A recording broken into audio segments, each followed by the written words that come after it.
Hello everyone, आपण बघत आहे सिम्प्लिफाईड एअरबुक 2025ची टेक्स्ट बुक. तर या बुक्समध्ये मागील व्हिडिओमध्ये 2 क्वेश्चन्स थोडंसं सिली मिस्टेक असेल, त्यामध्ये थोडंसं प्रिंटिंग मिस्टेक असेल, तर मला सरांना एकच सांगायचं करेक्शन करून घ्यावं.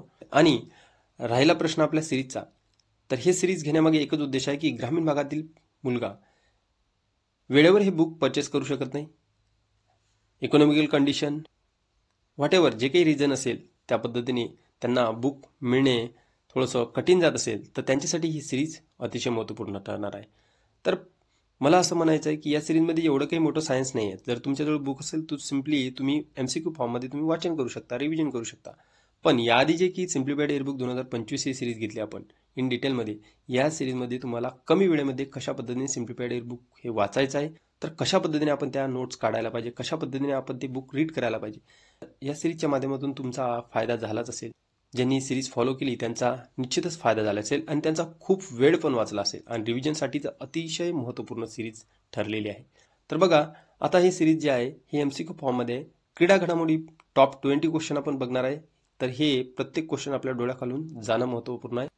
वीकली जॉब अपडेट तुम्हाला जर पाहिजे असेल तर तुम्ही या आपल्या चॅनलला सबस्क्राईब करून ठेवू शकता, कारण की यावर तुम्हाला वीकली जॉब अपडेट मिळणार आहे. 2 व्हिडिओ आठवड्याची मिळणार आणि ते व्यवस्थितरित्या बघायचं आणि फॉर्म फिल करायचे. जे तुमच्या क्वालिफिकेशननुसार जॉब वॅकन्सी आहेत त्या पद्धतीने तुम्ही ते फॉर्म फिल करायचे. तर बघा, प्रश्न क्रमांक 1, कोणत्या देशाला ISSF कनिष्ठ विश्वचषक 2025चे यजमानपद देण्यात आले आहे? तर लक्षात असू द्या, आपल्या भारताला ISSF कनिष्ठ विश्वचषक 2025चे यजमानपद देण्यात आलेले आहे. आता ISSF हे कनिष्ठ विश्वचषक आपल्या भारतामध्ये आयोजन होणार आहे. तर हे नेमकं काय आहे मग ISSF? तर ISSF international shooting sport federation आहे, ज्याद्वारे 2016 मध्ये ही विश्वचषक आयोजित करण्यात आला होता. तर त्यामध्ये आता प्रथमच भारतामध्ये आयोजित होणार आहे. तर हे अंडर-21 म्हणजेच 21 वर्षाखालील हे शूटिंगची स्पर्धा आहे. यामध्ये वेगवेगळ्या प्रकारच्या शूटिंगच्या स्पर्धा होणार, त्यामध्ये रायफल, पिस्तूल, शॉटगन या पद्धतीने. प्रश्न क्रमांक 2, कोणत्या देशाने 19 वर्षाखालील पहिल्या आशिया कप महिला T20 क्रिकेट स्पर्धेचे विजेतेपद पटकावलेले आहे? तर बघा, हे आपल्या भारताने पटकावलेले आहे 19 वर्षाखालील पहिल्या आशिया कप महिला T20 स्पर्धेचे विजेतेपद. यामध्ये जर बघितलं तर भारताने कोणाचा पराभव केला, तर बांगलादेशचा पराभव केलेला आहे, लक्षात असू द्या. आणि ही स्पर्धा मलेशियामध्ये पार पडलेली आहे. प्रश्न क्रमांक 3, कोणत्या संघाने सय्यद मुश्ताक अली ट्रॉफी 2024-25 क्रिकेट स्पर्धेचे विजेतेपद पटकावले आहे? तर लक्षात असू द्या, सय्यद मुश्ताक अली ट्रॉफी 2024-25ची कोणत्या संघाने जिंकली आहे? मग लक्षात असू द्या, ही मुंबईने जिंकलेली आहे आणि ही दुसऱ्यांदा त्यांनी जिंकलेली आहे. यापूर्वी 2022ची पण त्यांनी जिंकली होती. मध्य प्रदेशने उपविजेतेपद पटकावले आहे. प्रश्न क्रमांक 4, कोणत्या संघाविरुद्ध भारतीय महिला संघाने T20 क्रिकेट इतिहासात सर्वोच्च धावसंख्या केलेली आहे? बघा, हे वेस्ट इंडिज विरुद्ध आपल्या भारतीय महिला संघाने T20 क्रिकेट इतिहासात सर्वोच्च धावसंख्या केलेली आहे. तर ही धावसंख्या 217 धावसंख्या केलेली आहे T20च्या स्पर्धेमध्ये. नवी मुंबईमध्ये हे सामना चालू होता भारत आणि वेस्ट इंडिज महिला क्रिकेट संघामध्ये. प्रश्न क्रमांक 5, आशियाई युवा आणि ज्युनियर वेटलिफ्टिंग चॅम्पियनशिप 2024 कोणत्या ठिकाणी आयोजित करण्यात आली आहे? तर बघा, युवा आणि ज्युनियर वेटलिफ्टिंग चॅम्पियनशिप आहे 2024ची, तर ती दोहामध्ये आयोजित करण्यात आलेली आहे, लक्षात असू द्या. तर महत्त्वपूर्ण आहे ही बाब. प्रश्न क्रमांक 6, फिफाने 2034च्या फुटबॉल वर्ल्ड कपसाठी यजमान राष्ट्र म्हणून कोणत्या देशाची घोषणा केलेली आहे? तर आता फिफा 2034 मध्ये होणार आहे. या फुटबॉल वर्ल्ड कपसाठी यजमान राष्ट्र आता कोण राहणार? Saudi Arabia. आता सौदी अरेबिया जर बघितलं, दुसऱ्या क्रमांकाचं राष्ट्र आहे जे की आता फिफा वर्ल्ड कपसाठी राहणार, कारण की 2022 मध्ये कतार हे होऊन गेलेलं आहे फिफा वर्ल्ड कपसाठी. तर त्यानंतर 2030 मध्ये स्पेन, पोर्तुगल, मोरोक्को हे संयुक्तरित्या राहणार आहे याचे यजमानपद यांच्याकडे. तर प्रश्न क्रमांक 7, कोणत्या देशाने आशियाई महिला हँडबॉल चॅम्पियनशिप 2024चे विजेतेपद पटकावलेले आहे? बघा, ही महिला हँडबॉल चॅम्पियनशिप आहे, तर हे कोणी जिंकलेले आहे? जपानने जिंकलेले आहे. तर उपविजेता दक्षिण कोरिया आहे, लक्षात असू द्या. जपानने जिंकलेले आहे, तर उपविजेता दक्षिण कोरिया आहे. तर हे जपानने दुसऱ्यांदा जिंकलेले आहे. तर नवी दिल्ली येथे चॅम्पियनशिप स्पर्धा ही पार पडलेली आहे, तर 20व्या क्रमांकाची चॅम्पियनशिप स्पर्धा होती. प्रश्न क्रमांक 8. एका कॅलेंडर वर्षात 4 दिवसीय शतके झळकवणारी पहिली महिला क्रिकेटपटू कोण? तर तुम्हाला माहितीच आहे, स्मृती मंदाना. प्रश्न क्रमांक 9. पुढीलपैकी कोणी सिंगापूर येथे पार पडलेल्या जागतिक बुद्धिबळ चॅम्पियनशिपचे विजेतेपद पटकावलेले आहे? तर कोणी पटकावले? डी गुकेशने.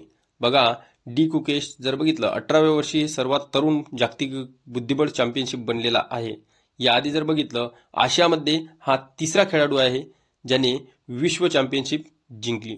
तर यामध्ये आधी विश्वनाथ आनंद हे आपल्या भारताचे आणि डिंग रिलेर हे चीनचे, म्हणजेच हे आशियामधील तिसऱ्या क्रमांकाचा खेळाडू आहे जागतिक बुद्धिबळ चॅम्पियनशिप जिंकणारा. प्रश्न क्रमांक 10. कोणत्या देशाने अंडर 19 पुरुष आशियाई कप 2024 क्रिकेट स्पर्धेचे विजेतेपद पटकावलेले आहे? अंडर 19 पुरुष आशियाई कप आता 2024चा कोणी जिंकलेला आहे? तर बांगलादेशने जिंकलेला आहे. तर हे बांगलादेशने दुसऱ्यांदा जिंकलेलं आहे. उपविजेता संघ कोण? भारत. तर लक्षात असू द्या, महत्त्वपूर्ण आहे. तर हे 11व्या क्रमांकाची आवृत्ती होती. प्रश्न क्रमांक 11. क्रीडा क्षेत्रातील गुणवत्ता प्रकाशात येण्यासाठी कोणत्या राज्याने मशाल उपक्रम सुरू केलेला आहे? तर बघा, बिहार राज्याने हे मशाल उपक्रम सुरू केलेला आहे. तर तुम्हाला विचारू शकते की दुसरा प्रश्न अशा पद्धतीने विचारू शकते आयोग की मशाल उपक्रम हे कशाची संदर्भात आहे, म्हणजे कोणत्या क्षेत्राची संदर्भात आहे? तर क्रीडा क्षेत्राची. बिहार लक्षात ठेवा. प्रश्न क्रमांक 12. 2024ची जागतिक वेटलिफ्टिंग चॅम्पियनशिप कोणत्या ठिकाणी आयोजित करण्यात आली आहे? तर कुठे? मनामा, बहरीन येथे. तर हे जागतिक वेटलिफ्टिंग चॅम्पियनशिप आहे, ही आयोजित केलेली आहे. तर हे मनामा, बहरीन येथे केलेली आहे. प्रश्न क्रमांक 13. कोणत्या ठिकाणी देशातील पहिल्या भूमिगत शूटिंग रेंजचे उद्घाटन करण्यात आलेले आहे? तर पहिली आहे भूमिगत आहे शूटिंग रेंज, तर याचे उद्घाटन करण्यात आलेले आहे. महत्त्वपूर्ण बाब आहे. तर नवी दिल्ली. प्रश्न क्रमांक 14. पहिल्या आशियाई ई स्पोर्ट्स गेम्स 2024 कोणत्या ठिकाणी पार पडल्या? तर ई स्पोर्ट्स गेम जे आहे हे कोणत्या ठिकाणी पार पडलेले आहे? बँकॉक, थायलंडमध्ये बघायला मिळणार. बँकॉक, थायलंड येथे पार पडलेले आहे. प्रश्न क्रमांक 15. पहिल्या आशियाई ई स्पोर्ट्स गेम्स 2024 मध्ये पवन कॅम्पेलिनी कोणते पदक पटकावलेले आहे? तर कांस्य पदक पटकावलेले आहे. महत्त्वपूर्ण बाब आहे. प्रश्न क्रमांक 16. कोणता देश 2025 मध्ये अंदासाठी पहिल्या महिला T20 विश्वचषकाचे आयोजन करणार आहे? तर बघा, अंदासाठी महिलांसाठी T20 विश्वचषक आयोजन करणार आहे, तर ते भारत देश. लक्षात असू द्या. प्रश्न क्रमांक 17. ज्युनियर खो खो चॅम्पियनशिप 2024 मध्ये कोणत्या राज्याने महिला व पुरुष दोन्ही गटाचे विजेतेपद पटकावलेले आहे? बघा, खो खो चॅम्पियनशिपमध्ये महिला आणि पुरुष दोन्ही गटाचे विजेतेपद पटकावलेले आहे, तर ते कोणत्या राज्याने? महत्त्वपूर्ण बाब आहे. तर महाराष्ट्र राज्याने जिंकलेले आहे.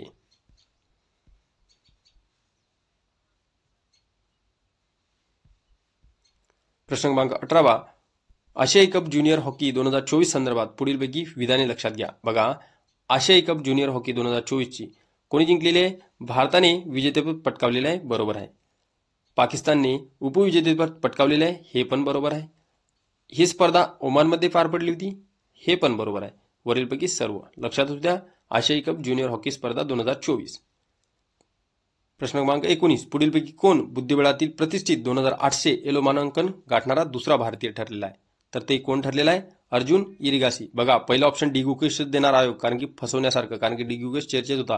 तर हे बुद्धिबळातील प्रतिष्ठित 2800 एलो मानांकन गाठणारा दुसरा भारतीय ठरलेला आहे. तर कोण? इरिगिस. लक्षात असू द्या, पहिला जर बघितलं तर विश्वनाथ आनंद आहे. प्रश्न क्रमांक 20. कोणी सय्यद मोदी आंतरराष्ट्रीय बॅडमिंटन स्पर्धेतील महिला एकेरीचे विजेतेपद पटकावलेले आहे? तर बघा, सय्यद मोदी आंतरराष्ट्रीय बॅडमिंटन स्पर्धेत PV सिंधू यांनी पटकावलेले आहे. तर बघा, 20 प्रश्न बघितले आहे मित्रांनो. आय होप तुम्हाला ह्या बाबी माहीत झाल्या असेल. जर आधी तुम्हाला ह्या बाबी माहीत होत्या तर तुमची रिव्हिजन झाली असेल. Thanks for watching this video. भेटू आपण नेक्स्ट